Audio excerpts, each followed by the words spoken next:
Eh, buto lang yan. Gusto niya, kita mo na buto, maputi. Tapos palaki ng palaki.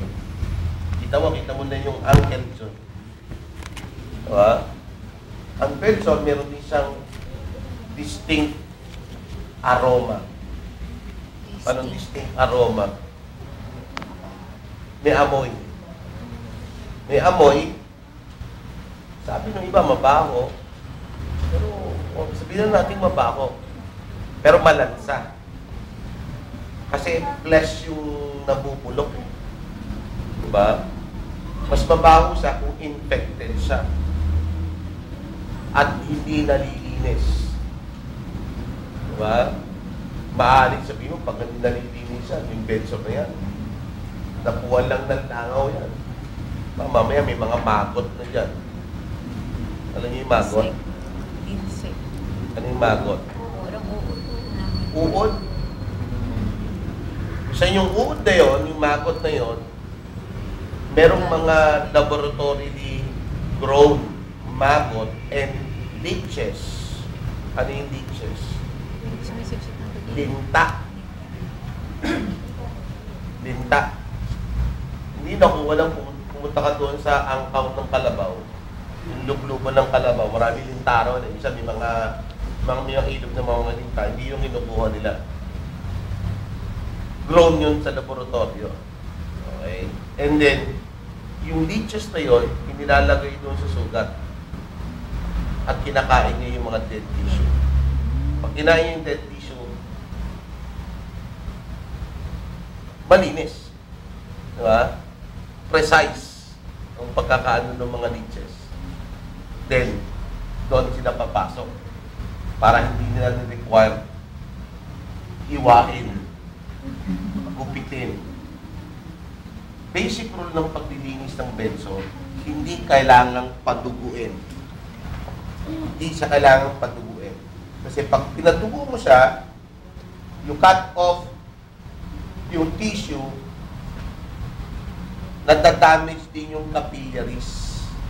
Yung capillaries, this is where your blood exchange on the cells, muscle cells, para magkaroon ng repair. Kasi ang ating dugo, aside from oxygenated blood, glucose, nagsisending yan ng yung red blood cells and white blood cells, including yung macrophages, lymphocytes, siya yung pumapatay doon sa mga bakteryang nandun. Kaya pag yun ay kinain ng ating body cells, nasisira yun. Pag nasira naman yun, magkakaroon ng nana. So, tinatanggal yung mga dead tissues na yun at yung part ng may nana na hindi dapat sugatan. Pag sinugatan sa, mag-bleeding, and then yung bleeding na yun, instead na mag-send siya ng oxygenated blood and repair cells and combatant cells sa area, nag-leak lang siya. Okay? Before, we used to clean benzo by what? Kung anong magugupit, gupit, dugo pa yan, na-applyan lang namin ng pressure para tumigil ang pagdudugo. Then, we invited a speaker from the United States, si Hedelisa Santos Long. Long ang apelido niya kasi may asawa na siya. Sabi niya, malaking seminar yun, sponsor namin. Paano daw maglinis ang benzo sa Pilipinas? Sinabi namin, ganun. Sabi niya, mahina yun. Sabi niya, dati, tinuruan tayo ng teacher natin na maglinis ang benzo. Tanggalin yung mga dead tissue na yan, paduguin pa. Pero, sa ibang bansa, hindi nila pinudugo. Diba? Dito, maaring sa atin kasi pag may benzo ka na yan, ganyan lang yan. Sa ibang bansa, papasok ang therapist yan. Merong ultraviolet ray, UVR. Yung UVR na yon promotes healing and meron siyang antibacterial effect. Napapalit niya yung dead sore by treating yung area, by destroying yung mga possible problems, and yung generator nag-i-heal. Kaso nga, sa hospital setting yun, dito sa atin. Wala tayong rehabilitation center na yung isang patient na may bed sore, dalhin mo doon, tapos i-therapy. Imbis na gasa ang gamitin, gumagamit sila ng mga hydrocolloid. Hydrocolloid coming from agar-agar. Agar-agar na ginagawang gelatin, gulaman, o yung tawag natin ay seaweeds. Yung seaweeds na yun, pinoproseso, ginagawa nilang pantapal doon sa bedsore. Kung malalim yan, naglalagay sila ng hydrocolloid doon sa loob. And it promotes healing. Medicated yon. Tapos pag linisin, tatanggalin yon, linisin ulit, tapos lalagyan na naman. Iba yung diskarte doon. Dati pag nanglinis ka ng sugat, nilalagay mo pa nga alcohol eh. We never clean wound by means of alcohol. Povidone iodine, hindi rin dapat ginagamit yan sa sugat. Ang ginagamitan ng povidone iodine, yung outer part, hindi mismo sa sugat. Naintindihan? Yung sugat dyan, nakanganga. Lilinisin mo yung muscles? Hindi. Ang nililinisin, yung periphery, yung sa gilid niya. Yun ang nililinis, hindi yung mismong sugat. Yung hydrogen peroxide, ganun din. Hindi siya nililinis mo yung sugat. Ano man nakalagay doon sa yung hydrogen peroxide and povidone iodine for external use only. Tama. Pag sabi natin, kung muscle yung nililinis mo noon, internal na yun eh. They prove na yung povidone iodine and hydrogen peroxide, once it is used doon sa muscle tissue, hindi nag-i-heal. Nagawa na sila ng testing 1, 2, 3. Toxic siya doon sa muscle. But instead, they use other chemicals. Kasi water is chemical yan. Bleach is chemical yan. Diba? Yun ang ginagamit nilang panglinis doon sa sugat. And fairly, nagkakaroon ng healing. Tapos nalagay mo ng topical antibiotics. Okay? Pag naano mo ng topical antibiotics yan, lakpan mo, nag-i-heal at nag-i-heal siya. Kaso nga lang, paulit-ulit lang yun, kung yung pressure will be sustained, walang program na na-develop for patient to prevent bed sore. Dapat merong regular turning program. Nung kami natin sa orthopedic, ang dami namin patient na may bed sore. Paano ma-eradicate yung bed sore? Kami natin sa sequelae na. So, try kaya natin. Meron kami doong maliit na, na bell. Teng! Teng! Teng! Ibig sabihin nun, kung ikaw nandun, lahat ng pasyente, kung nandito siya, itagirit mo. After 1 hour, meron na naman magbe-bell. Teng! Teng! Teng! Doon naman sa kabila. Parang barbecue yung pasyente. Kaso nga lang, every 1 hour. Diba? So sabi nga, magkaroon ng turning program at least every 2 hours. At least every 2. Sabi natin, pataantayin pa natin yung 2 hours, pwede naman natin gawin yan in 1 hour time.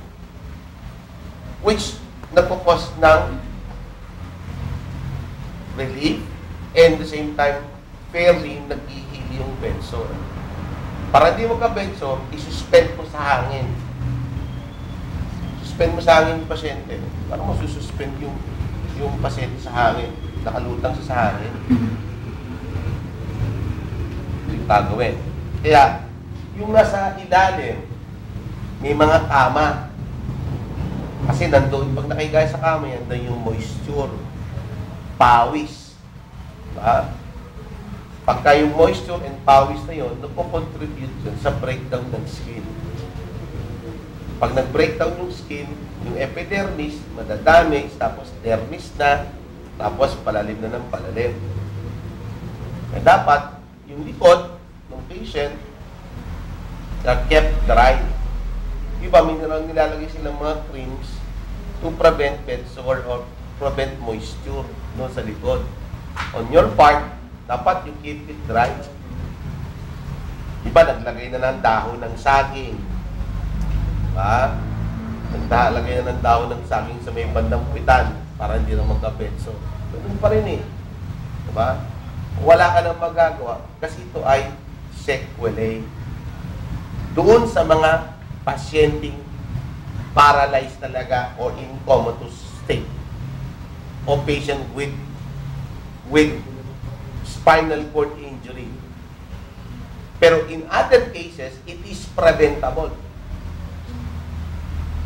Patient na in state of coma, pwede rin palang hindi magkaroon ng bed sore. For the case of Sheila May Santarin, binibining Pilipinas, Miss Photogenic, asawa ni Manny Maliksi, mayor ng Imus, anak ni Governor Ayong Maliksi. Si Sheila May Santarin ay aking third cousin.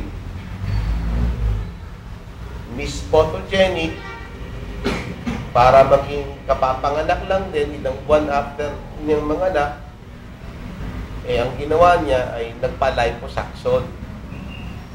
May iniinom siyang gamot sa kanyang asthma, hindi niya nasabi.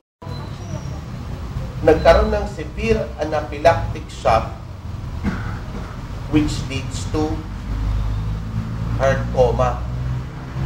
Nag-comatose state siya for more than 2 years. After that, namatay rin naman siya. Kasi wala na, hindi na siya nag-respond eh. Nakatubo na lang siya. Pero, round the clock yung nag-aalaga sa kanyang nurses. Ang goal nila is hindi siya magkaroon ng PEDSO. Regular learning program siya. Yung skin, hindi na mayat. Parang ganun pa rin. Bakit? Ini-exercise sila. Na-maintain nila yung joint motions. Lahat ng joint ng shoulder, elbow, wrist and hand, hip, knees and ankle. Wala kang makikitang PEDSO. Maganda yung aura niya. Kung namatay siya, bumigay yung kanyang katawan lupa, naburol siya doon sa may imus, wala siyang kabaong. Nakapatong lang siya sa isang parang kama, nababalutan ng maraming puting orchids. Ibig sabihin nun, walang komplikasyon. Diba? Siguro, nagkaroon na siya ng cardiac arrest. Hindi bumigay ng parte ng katawan niya. Pero, PEDSO, wala. Coma yun, 2 taon. Sabihin, kaya pa na gawin. Talagang masipag yung nurses, masipag yung caregivers, masipag yung healthcare workers, mape-prevent din pala itong PEDSO. Happening. Diba? Yung patient mo nagkaroon ng PEDSO, it could be your negligence. It could be your fault. Kung yung patient dati walang PEDSO, ngayon nagkaroon ng PEDSO. Siyempre, pag may PEDSO yan, meron physical therapies. May gagamiting anik-anik at mga gadgets at maglilinis pa ng PEDSO. Kailangan mo ng gasa, povidone iodine, mga topical antibiotics, kailangan mo ng scalpel, kailangan mo ng tongs, etc. Another gastos na naman yun. Kung yung insurance company na hinayad ka after a few days or weeks, nagkaroon ng PEDSO, tatanong sa iyo ng employer, bakit nagkaroon ng company, ng visor niyan? Bakit nagkaroon ng PEDSO yan? Alam nila kung yung patient ay magkaka-PEDSO o hindi. Alam nila kung dapat magkaroon ng PEDSO yung patient o hindi. Pag nagka-PEDSO ng patient, ibig sabihin, negligence on your part. Negative, ano yun? Negatibong impression sa iyo yun. Ibig sabihin nun, you are not doing your job. Pag nagkaroon ng tightness at contraction ng patient, it increases the patient's chances of developing bend sore.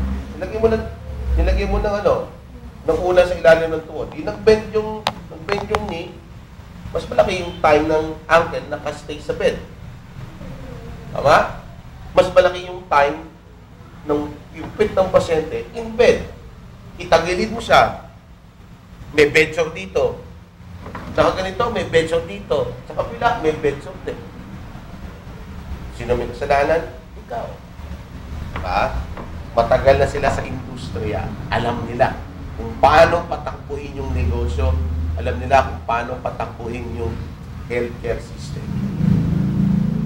Pwedeng ikaw ang sabihin nilang may kasalanan kapag ang pasyente nag-develop ng leso. Kasi you are paid to do that. Diba? Pag nagagawa mo yung trabaho mo yun, yung maganda. Good thing that the patient is not developing any form of bed sore or tightness or contractures. And the carer that we hire is so good that you will know that the patient is somewhat recovering or we are offering quality of life for this patient. Diba? And if yun yung matanda, o yun naman yung young adult, o yun naman yung bata, ibig sabihin nun, magaling yung diskarte mo. Pag magaling yung diskarte mo, ba, hindi ka basta mawawalan ng trabaho. Diba? Huwag na lang mawala. Gawin na natin $15 an hour. Ikaw ang magpo-promote. Ikaw ang didiskarte kung paano may tataas yung sweldo mo. Hindi siya worth 15 eh. Worth 18. $18 an hour. Sa 8 oras. Kung na sa 8 oras, mahirap pang i-compute eh. Sa 10 hours na lang, kasama yung 2 oras na overtime. Meron pang $108 sa loob ng isang araw. Tama? Sa 10 araw, kano yun? 10 araw, $1,800. Tama? Eh kung 20 araw, $3,600. May overtime pa ba yun? May Sabado ba yun? Wala. 10 araw lang yung Monday to Friday lang yun. Kasi sabihin, kung talagang madiskarte ka, kahit $4,000 at talagang highly train ka at magaling ka dumiskarte sa pasyente, yung $4,000 na yun, kaya mong kitain. Diba? Huwag na lang $4,000, $3,000 na lang. Pwede pa rin, no? Tama? Eh, huwag na nga lang po $3,000, $2,000 na lang. Tinanggal mo kasi $1,000 na taxes. May 2,000 ka pa rin matitira. Meron ko 80,000 isang buwan. Maglakad ka mula Cavite hanggang Baclaran, kahit nakaluhod. Hindi mo kikitain yun. Diba? Hindi mo kikitain yun. Diba? For a simple profession, by taking and understanding your course, May nisor ka naman. ano? May nisor ka. Meron kang housemates ni. Diba? $2,000, pwede na yun, no? Yung iba nga, $400, $500, nakikipagpatayan sa Saudi. Tapos, kumikita ka ng gano'n, depende kung gano'n ka kabulagsak sa pera. Kung ikaw ay GI, matipid ka. Ano yung GI? Ito, GI ito eh. Genuine Ilocano. Sino ba mga Ilocano dito? Ayun, DJ Di Bangel. Diba? Eh yung iba naman, masyadong bulagsak sa pera. Mahilig sa gadgets. Yan. Maraming mga ano? Maraming gimmick. Pagdating ng Friday night, lasing. Saturday night, lasing. Pagdating ng sweldo, wala nang pera. Diba? Depende yun. Diskarte mo yun. Sweldo ka ng $3,000 buwan-buwan. Tinanggal mo pa yung ibang mga taxes yun. At siyempre may babawasan. May natira sa yung mga 2,000 pa rin. Sabi mo, padala ko kaya itong 500 sa Pilipinas. Padala ko yung $1,000 sa Pilipinas. Yung 1,000 sa akin. Ipon ko to. Diba? Ipon ko to.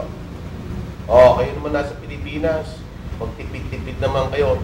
Hindi na pupulot ng dollars dito.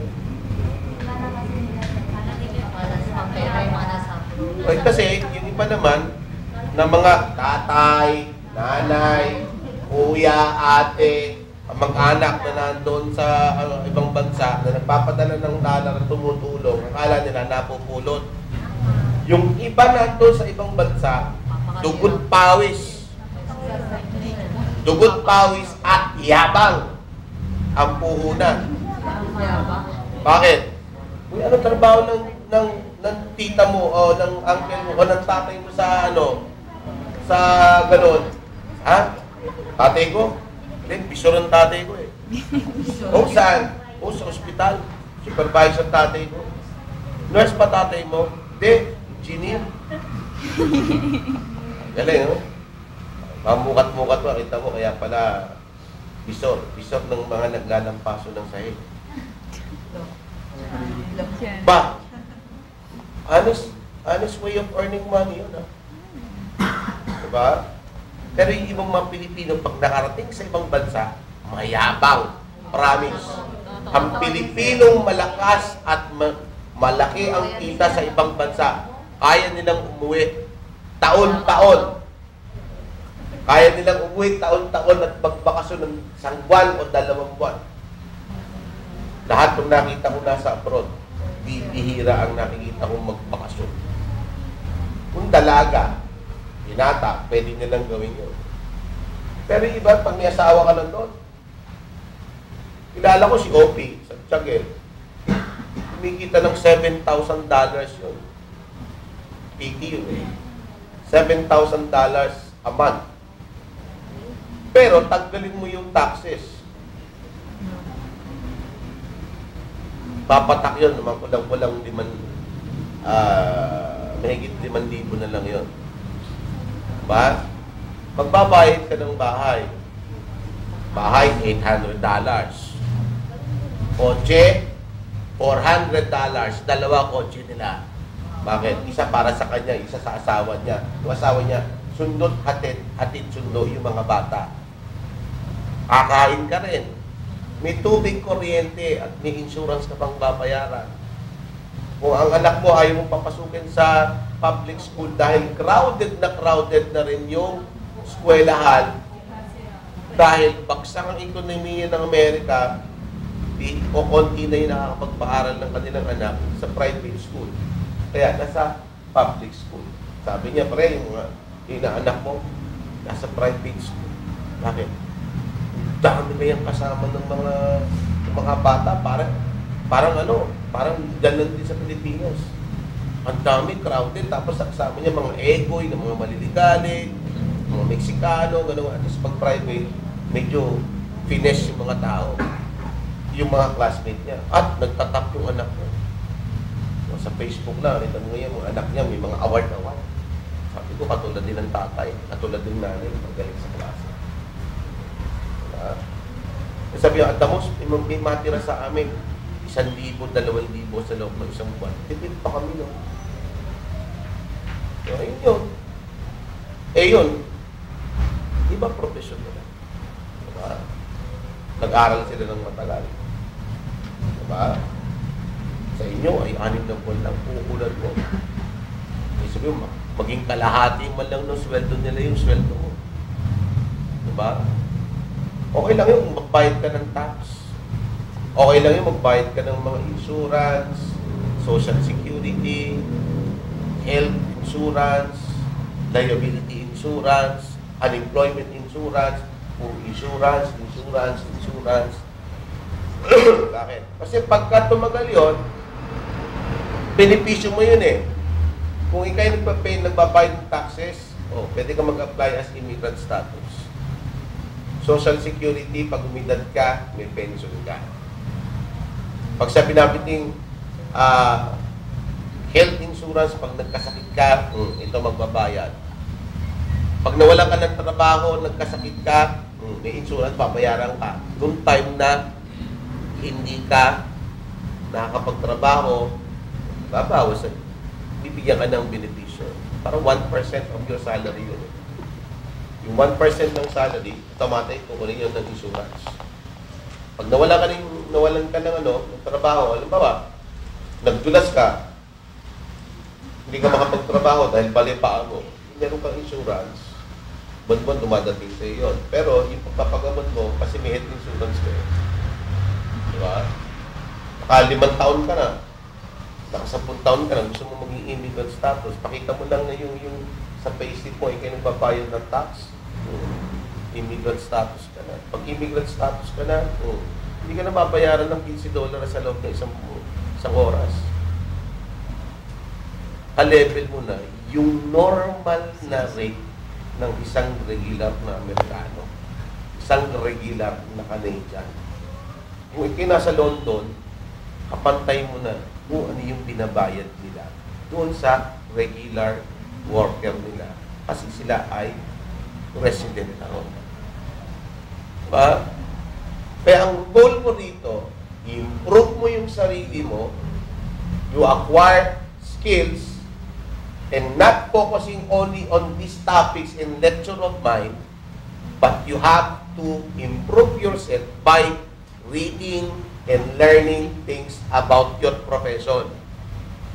Hindi nyo gagawin yan, walang mangyayari sa iyo. Kayo ay pipitsuging caregiver. Diba? Pipitsuging kayo. Bakit? Hindi mo na-improve yung sarili mo eh. Pag may training, seminar, mag-invest ka sa trainings and seminar. Merong seminar ng gold management. Magkano ba yan? $200. Ang mahal naman. Sa Pilipinas kaya, siguro mga 2,000 lang yan eh. Nasa Amerika kayo, uwi ka ng Pilipinas, maghanap ka ng training. Diba? Kung sabi mo $200, $300, meron ka namang ipon eh. Mag-invest ka. Attend ka ng trainings and seminars. Kung sa training and seminar na yon, at ito kasi wound management. Pag ikaw meron ka ng training seminar sa wound management at attend ka ng seminar at certified ka na pwede kang maglinis ng bedsore, mas malaki ang rate. 50 kaya. Diba? 50 to wala. Basta may bedsore, linisin mo yung naman. Malilinis mo yung 30 minutes yan. Pwede, nga madali. Okay na. Malaki. Kasi sabihin natin, kung meron ka lisensya na wound management, wound expert ka. Fine. IV therapy, pwede ka mga ng IV therapy. At ka ng trainings and seminars. Diba? Doon, nabubuhay din yung iba doon. May isa training and seminar. Gusto mo maging member ng asosasyon. Diba? Sa Canada, mayroong personal support worker. PSW. Pag nag-member ka doon, take ka ng exam. Pag nag-take ka ng exam, member ka ng kanilang asosasyon, tutulungan ka nila. Pwede ka na rin sa mag-demand, o pwede ka mag-promote ang yung sweldo kasi ikaw ay member ng asosasyon, tapos may mga association na may mga trainings and seminars yan. So nag-i-improve at nag-i-improve. Although your employer, of course, will also invest in your profession. Pag sila nag-i-invest, patadala ka sa trainings, seminars, nag-acquire ka ng knowledge and skills, which will improve yung quality of care that you will provide to your client. Pag maganda yung care mo na binibigay sa client mo, mas nakakatipid sila. Bakit? Wala silang additional gastos. Bakit? Alam mo, mape-prevent yung pedsor na yan. Ito lang ganito, attend kayo dyan. Pagbalik mo, alam mo na yung knowledge and skills. So, hindi na sila mag-hire ng therapist. Hindi na sila bibili ng gasa, ng povidone iodine, ng bleach, at kung anong anik-anik. Mas makakatipid sila. Diba? So, yun lang din yung key. Pag ikaw ay nasa ibang bansa, na way to improve yourselves professionally. Diba? Umuwalay ka doon sa mga barkadang walang ginawa kundi mag-inom na mag-inom. Emperador lights, sigarilyo, pilit pa. Baka may droga. Diba? Okay lang yung mag-relax and mag-unwind. Na following day, wala kang gagawin. Saturday night, fever. Sabado ng gabi, hang out with friends. Kasama ng part ng buhay ng tao yan, socialization. Diba? Yung iba naman, pinukuha na lang sa tulog. Yung iba ayaw nila. Bakit? Pag uwi nila Sabado ng gabi, maglalaba pa sila. Pagdating ng Sunday, magsimba ka naman. Diba? Pagdating ng Sabado ng hapon, relax ka, manood ka sine, kumain ka sa labas, i-date mo yung sarili mo. Bigyan mo naman ng reward. Diba? Bigyan mo ng regalo yung sarili mo. Pagdating ng weekend, nagpapahinga ka. Diba? Trabaho.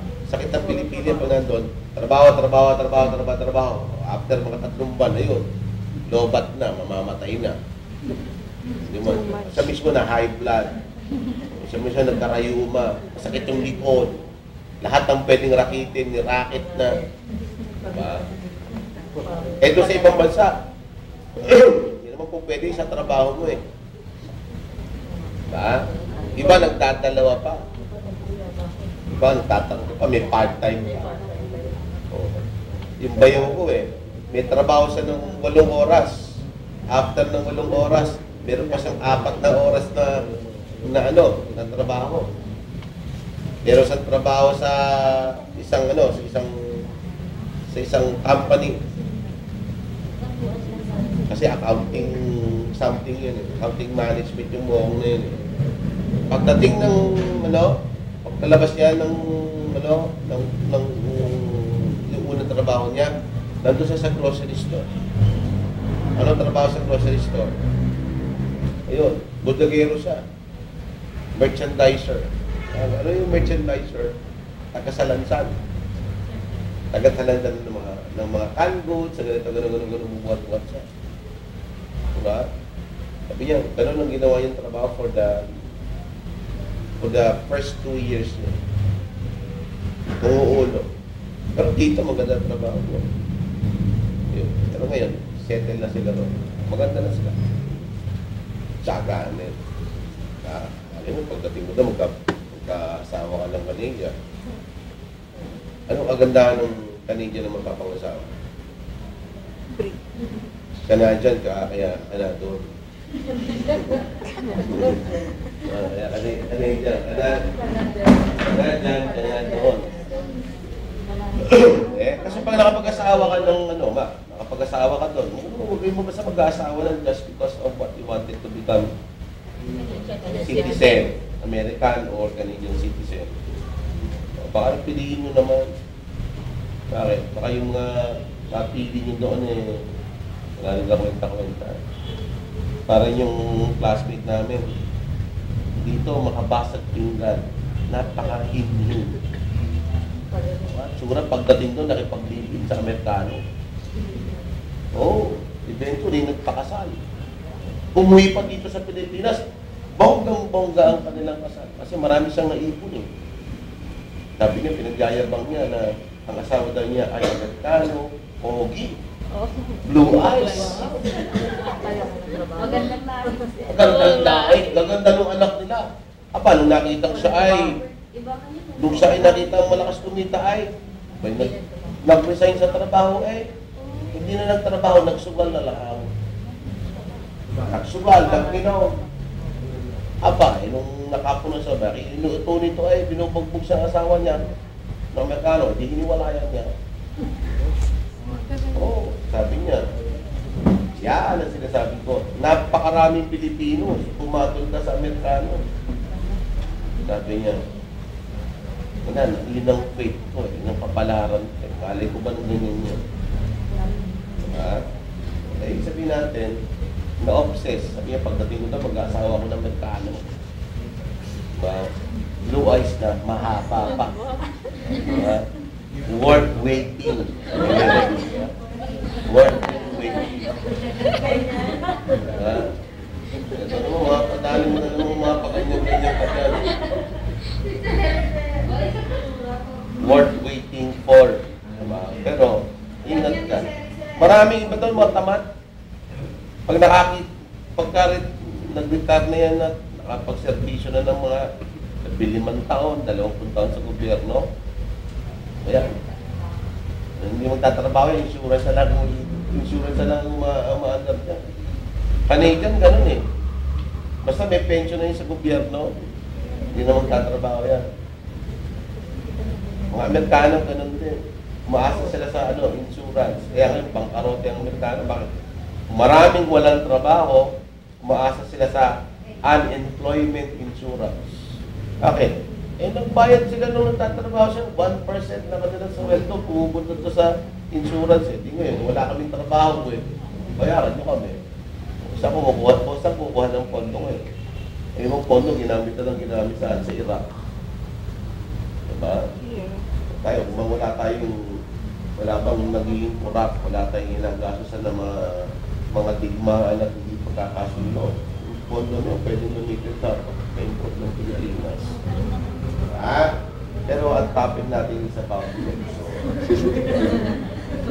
Without adequate flow or blood